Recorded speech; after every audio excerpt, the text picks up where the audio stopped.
das Graças, Cruzeiro, Minas Gerais e outros bairros, sobre o projeto que já foi feito ali, a ligação da Rua Sicílio com a República do Piratini. Se Deus quiser, o projeto já está em licitação. Em breve nós vamos ligar ali a Rua Sicílio com a República do Piratini, desafogando ali o bairro Nossa Senhora das Graças e bairro Martelena. E haja visto também que desde o início do mandato tenho cobrado do prefeito João Machado a reforma do nosso posto de saúde ali do bairro Nossa Senhora das Graças.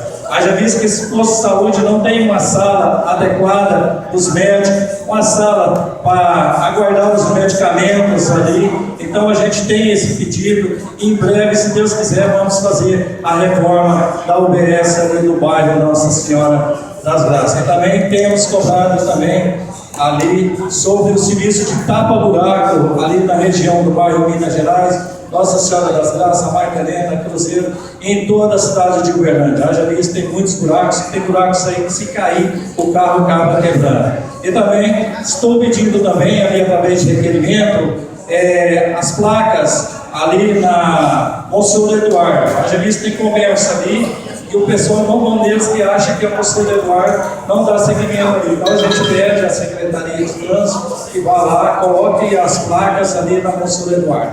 Então eu quero passar para os moradores do bairro Nossa Senhora das Graças e Martelena, que o projeto já foi feito. Em breve nós vamos estar ligando ali a Rua Sicílio com a República do Piratini, o qual devolvo a palavra. Muito obrigado, viu, presidente?